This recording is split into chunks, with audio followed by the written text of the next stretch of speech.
Assimilation क्या है आपने फर्स्ट ईयर में पढ़ा होगा। अभी मैं पूछती हूँ आपसे।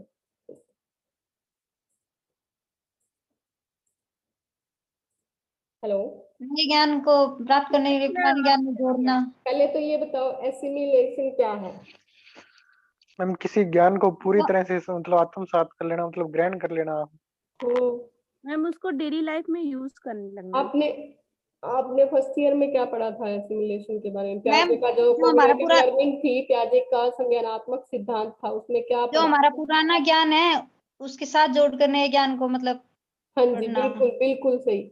जो हमारे पास पहले हमारे दिमाग में कोई कॉन्सेप्ट बना हुआ है, हमारे पास पहले की जो नॉलेज है, उसके आधार पे हम नई चीजों को जब देखते हैं तो वहां पे हम अपने पहले वाले नॉलेज को जोड़ने की कोशिश करते हैं। ठीक है, जैसे वहां पे प्याजे के सिद्धांत में हमने पढ़ा था, कॉग्निटिव लर्निंग में हमने ये पढ़ा था कि जैसे एक छोटा बच्चा है, उसने स्कीमा के आधार पे मतलब कोई कॉन्सेप्ट उसके दिमाग में बना हुआ था कि भाई कभी उसने एक छोटी सी बिल्ली देखी हुई थी, ठीक है, जिसके 4 पैर थे, एक मुंह है, उसकी पूंछ है। उसको ये उसके दिमाग में ये संपर्क था, मतलब एक कॉन्सेप्ट बना हुआ था। जब उसने छोटे से डॉगी को देखा तो उसको लगा ये भी बिल्ली है ना।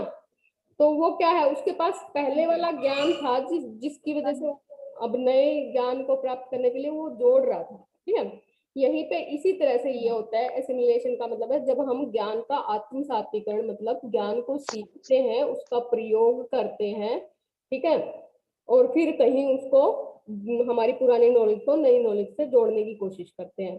फिर वहां पे प्रसार, इस चीज को डेवलप करना, ठीक है, वहां पे बच्चे को फिर बताया गया नहीं ये भी ये अलग चीज है भाई, ये डॉगी मतलब बिल्ली को देखा उसने, उसको डॉगी बोल दिया, तो उसको बताया गया ये बिल्ली ही है, मतलब ये जो था उसके बारे में बताया गया, ठीक नॉलेज उसको दी गई। जैसे चिड़िया देखी बच्चे ने, पहले उसने कभी चिड़िया देखी हुई थी, फिर उसने कभी एक एरोप्लेन देखा पहली बार, तो उसको यही लगा भाई ये भी उड़ रहा है तो ये चिड़िया ही हो सकती है, उसने चिड़िया बोल दिया।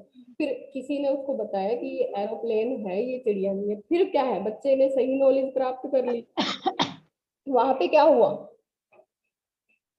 वहां पे इसी तरह से टीचर, यहाँ पे हम बात कर रहे हैं टीचर की, यहाँ पे जिस तरह से वहां उसको सही नॉलेज दी गई, किसी ने उसको बताई, यहाँ पे हमें क्या करता है, टीचर भी सही मार्गदर्शन करता है हमारा।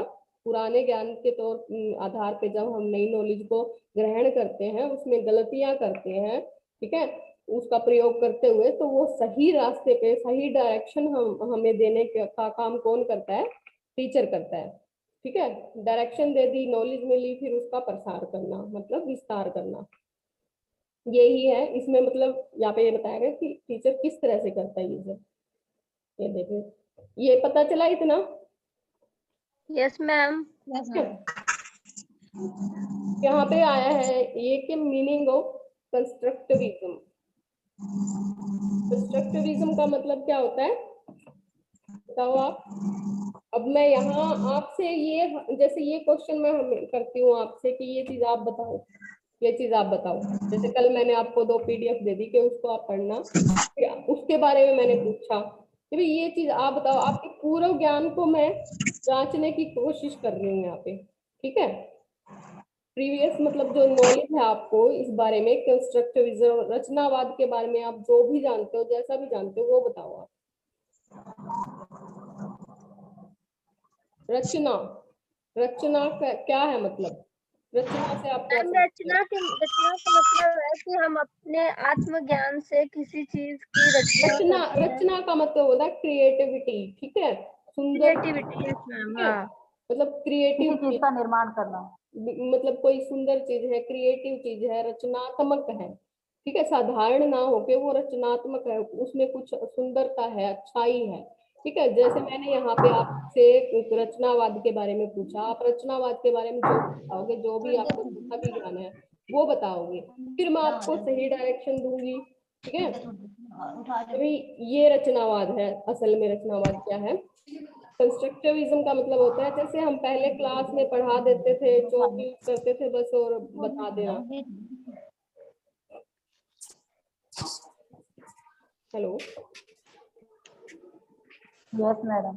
ठीक है, तो पहले क्या हमारे क्लासरूम में क्या होता था, पहले के जो थे सिर्फ चौक यूज किया, बोर्ड यूज किया और बच्चों को बता दिया, सिर्फ ये था। और अब हमारे क्लासरूम में क्या होता है, टीचर क्या करता है, अपने टीचिंग मटेरियल भी लेके आता है, मतलब टीचिंग लर्निंग मटेरियल भी साथ लेके आता है। कोई अगर टॉपिक है तो उससे जुड़ा चार्ट भी लेके आता है। मान लो पृथ्वी के बारे में हम बता रहे हैं तो साथ में ग्लोब भी लेके आते हैं। ठीक है, तो वो क्या है, क्रिएटिव मतलब टीचिंग हुई ना, कि बच्चे को और भी अच्छे तरीके से, सृजनात्मक तरीके से, रचनात्मक तरीके से पढ़ाना। ठीक है, जैसे बच्चे को एक, टीचिंग एड्स के माध्यम से पढ़ाना हाँ मैम। जी, रचनात्मक, हाँ पूरा ओवरऑल इसको हम बोलेंगे कि भाई सुंदर तरीके से, रचनात्मक तरीके से पढ़ाना। ठीक है, क्रिएटिव तरीके से। ये क्या करते हैं भाई, ये जो रचनावाद है, रचनावाद क्या करता है, बच्चे की थिंकिंग को विकसित करता है, डेवलप करता है। बच्चे हर नई चीज को देखते हैं तो उसके बारे में पूछते हैं, वो ज्ञान कैसा हो जाता है बच्चे का, स्थायी हो जाता है। स्थायी का क्या मतलब है, कभी भी ना भूलने वाला। ठीक है, वो दिमाग में बैठ जाता है। बिल्कुल दिमाग में बैठ जाता है, अच्छे से समझ लेता है बच्चा। किसी चीज को देखता है, देखने के बाद जब हम कोई भी समझा रहे हैं तो उसका चार्ट दिखाते हैं बच्चों को, एक सिर्फ बता देना, एक उस चीज को दिखाना। ठीक है, तो क्या है ये, रचनात्मक मतलब टीचिंग है, मतलब क्रिएटिव टीचिंग हुई। और जैसे साइंस लैब में लेके जाना। ठीक है, एक तो थ्योरी पढ़ा दी, बस बात खत्म, एक उस चीज को मतलब मैम किसी चीज को प्रैक्टिकल करना। प्रैक्टिकल करना। ठीक है, वो साइंस लैब में जब हमें टीचर लेके जाते थे तो क्या था, रचनात्मकता थी ना उसमें।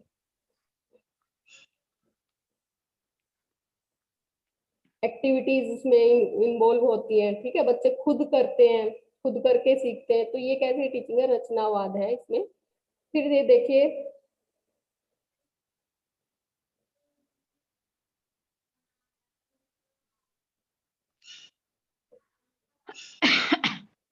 जो रचनावाद है वो बच्चे में किसी भी हमारा टॉपिक है उसके प्रति विश्वास बनाती है, उसके स्किल जो है उनको डेवलप करती है। ठीक है, समझ को यस डेवलप मैम। करती है, उसका उसको अच्छे से समझ में आता है, स्थायी ज्ञान बनता है, समझ डेवलप होती है। ये सब चीजें रचना के वाद के अंदर है। फिर देखते हैं रोल ऑफ टीचर्स इन, मतलब के रचनावाद के अंदर इस ये क्या आ जाता है, CLD, इसको बोलते हैं CLD।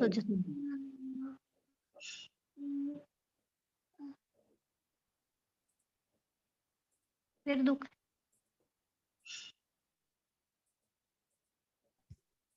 ठीक है, इसके अंदर टीचर का क्या रोल है, ये देखिए, ये हिंदी और इंग्लिश दोनों की PDF है, यही इसी में है।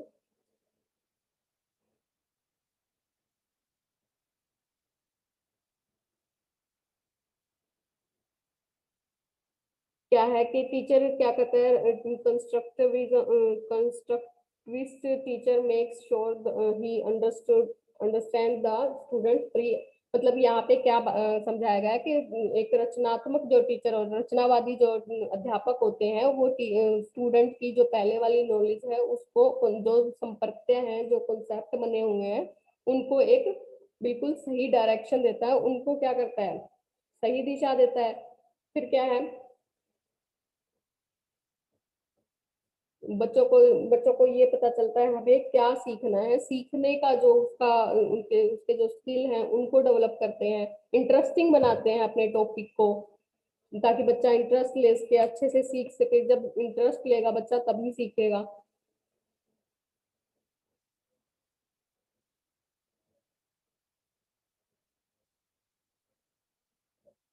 फिर देखिए, ये देखिए, the student learn how to learn, मतलब बच्चे को पता चलता है कि हमें कैसे सीखना है। बच्चे को ऐसा एनवायरनमेंट, क्लासरूम एनवायरनमेंट ऐसा दिया जाता है कि बच्चा अच्छी अपने इंटरेस्ट से उसमें, मतलब अपनी मर्जी से उसमें इंटरेस्ट ले।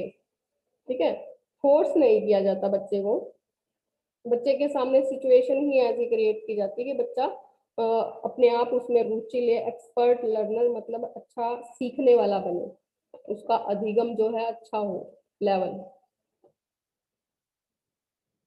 Constructivism promotes social and communication skill by creating a classroom environment. यहाँ पे क्या है कि जो रचनावाद है वो किसको प्रमोट करता है, हमारे सामाजिक और कम्युनिकेशन को, संप्रेषण को, संप्रेषण स्किल को। आपस में बच्चे एक दूसरे के आइडियाज पूछते हैं, सहयोग करते हैं, एक दूसरे के जो विचार होते हैं उनका आदान प्रदान होता है। तो इससे क्या होता है, रचनावाद से क्या होता है, रचनावाद से फिर कम्युनिकेशन स्किल जो है उनका डेवलप होता है। कम्युनिकेशन स्किल क्या होता है,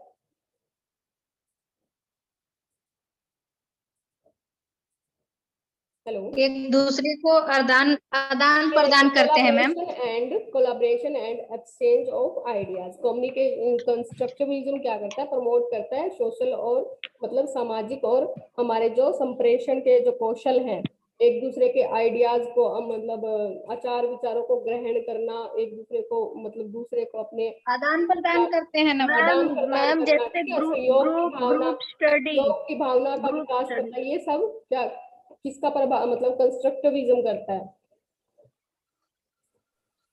मैम ग्रुप स्टडी भी आएगी ना इसमें? हाँ जी बिल्कुल, यही तो है कि रचनात्मक, आगे मैं बताऊंगी, रचनात्मक जो कंस्ट्रक्टिविज्म क्लासरूम जो होता है वो ऐसा रचनात्मक तरीके से जब हम पढ़ाते हैं तो बच्चों को पूरी छूट देते हैं कि भाई आप एक समूह बनाओ, उसमें वाद विवाद प्रतियोगिता रखना, अपने एक दूसरे किसी टॉपिक दे दी, कोई समस्या दे दी, उनको अपने आप सुलझाना, कोई टॉपिक दे दिया उसके बारे में बच्चों से पूछना, ठीक है, ग्रुप डिस्कशन करना।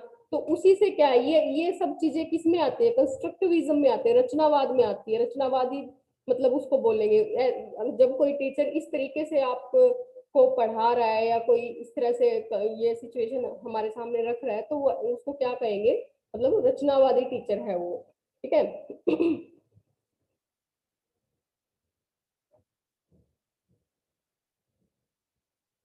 फिर ये देखिए, हमने ये जान लिया आत्मसात क्या है, ठीक है, कंस्ट्रक्टिविज्म जान लिया, मतलब रचनात्मकता क्या है हमारे पढ़ाई के अंदर, हमारे अध्ययन टीचिंग मतलब उसमें शिक्षण में रचनात्मकता क्या है। फिर ये देखिए टीचर के इसमें क्या योगदान है। ये देखिए ये 6 एलिमेंट्स हैं जिससे भाई जो टीचर है आत्मसातकरण जो एसिमिलेशन है उसका विस्तार करता है, बच्चे का जो ज्ञान है पहले वाला उसको सही डायरेक्शन देने के लिए बच्चा सॉरी टीचर क्या करता है, सिचुएशन, सिचुएशन मतलब के उसके सामने ऐसी सिचुएशन क्रिएट करता है टीचर बच्चे के सामने जिससे वो अच्छे से सीख सके, ठीक है। जैसे कोई कंपटीशन या कोई समस्या उनको दे देना, उस पे बच्चे आचार विचार कर रहे हैं, वाद विवाद कर रहे हैं, ठीक है, कोई कंपटीशन दे देना, ड्राइंग कंपटीशन या कुछ, कि बच्चा सीख सके अच्छे से, रचनात्मक तरीके से सीख सके, ठीक है। रिफ्लेक्शन क्या है, इसमें ये देखा जाता है कि बच्चे ने जो सीखा है उसका असर कितना दिखाई दे रहा है, उस पर कितना रिफ्लेक्ट कर रहा है, मतलब कि उसका जो प्रतिबिंब बना है उसके दिमाग में, जो हमने चीजें सिखाई हैं वो कैसी सीखी है उसने। बच्चे को ये भी यही है कि एग्जिबिट क्या होता है, जैसे एग्जीबिशन में हम नई नई चीजें देखते हैं, फिर एग्जिबिट मतलब अच्छी मतलब प्रदर्शनीय वस्तुएं बच्चों के सामने प्रस्तुत करना, ठीक है, ताकि बच्चे में सृजनात्मकता का विकास हो। क्वेश्चन मतलब कि क्वेश्चनिंग करना, उनसे ऐसे क्वेश्चन पूछना ताकि वो अपने जो आइडियाज हैं, जो उनके आचार विचार हैं वो हमारे सामने आए, ठीक है। ब्रिज वही है कि भाई एक पुल का काम करता है, ग्रुपिंग समूह में डिस्कशन करवाना, मतलब ये चीजें क्यों बताई, ये चीजें ही मैंने ऊपर बताई है। मान लो आपके एग्जाम में ये क्वेश्चन आ जाता है, ठीक है, तो आप इस तरह से एक न्यू है आपके 4 पेज भी आराम से फुल मतलब आप कर सकते हो, भर सकते हो, इस तरह से एक डायग्राम बनाओगे, ठीक है। पहले थोड़ा सा ये बता दोगे सूचना और ज्ञान में अंतर क्या है, सूचना और ज्ञान में अंतर मैंने आपको बताया था पहले, ठीक है, थोड़े ज्यादा नहीं करना इसमें। फिर उसके बाद यहाँ से इस तरह से ही क्वेश्चन आपको लिखना है।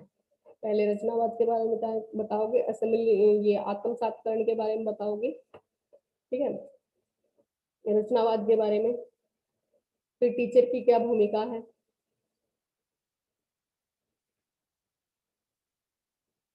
मैम डायग्राम हमेशा बीच में बनाना चाहिए या सबसे पहले डायग्राम ही बनाना चाहिए? पहले जो पूछा है ना उसका अर्थ लिखो, उसका अर्थ लिखने के बाद जो आपको पॉइंट बनाने हैं ना, उन पॉइंट से पहले आप डायग्राम बना दो। तो टीचर क्या करेगा भाई, अर्थ भी पता है बच्चे को और इसको जो आगे पूछा है उसके बारे में भी सब कुछ पता है, क्योंकि उसने हमने यही चीजें एक्सप्लेन करनी है, यही चीजें बतानी है, और यहीं से उसको पता चल जाएगा आगे सब कुछ।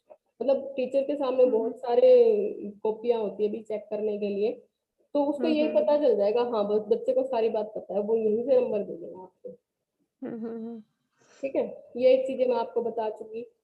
हाँ मैम, क्योंकि इतना तो लाइन बाय लाइन तो याद किसी को रहता नहीं है, हाँ तो हाँ, तो डायग्राम के आप हिसाब से हम लोग डायग्राम बना और के किसी लिख चीज का सकते अर्थ हैं। अच्छे से समझ के याद कर लो, समझ के रटना नहीं है हमें, समझ लो। चाहे आप 10 लाइन की जगह उसको 5 लाइन में लिख देना, वो कोई दिक्कत नहीं है भाई। एग्जामिनर को भी तो समझ में आनी चाहिए ना बात, हम रट के जो लिखते हैं ना वो एग्जामिनर को ही समझ में नहीं आती, चाहे हम डिक्टो क्यों ना लिख दें उसका उठा के। ठीक है, यही सब थी।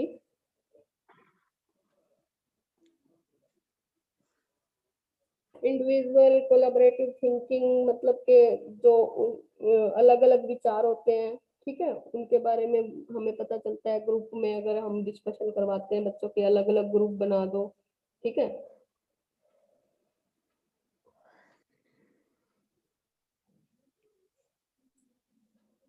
ये देखिए साफ नहीं हो गया। इससे क्या होता है शिक्षा में, मतलब क्या योगदान क्या है शिक्षकों का, जो मैंने ऊपर बताया। इससे क्या होता है कि छात्रों को गलत और सही में अंतर पता चलता है, शिक्षक छात्रों के ज्ञान एवं जानकारी में अंतर बताता है, ठीक है।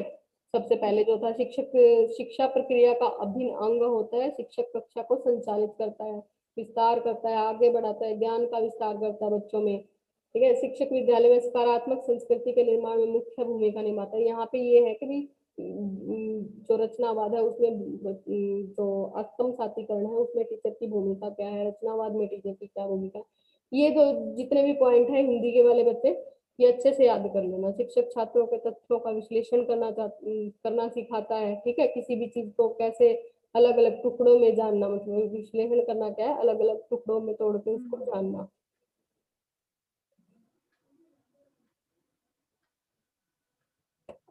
सामाजिक ज्ञान प्रदान करता है।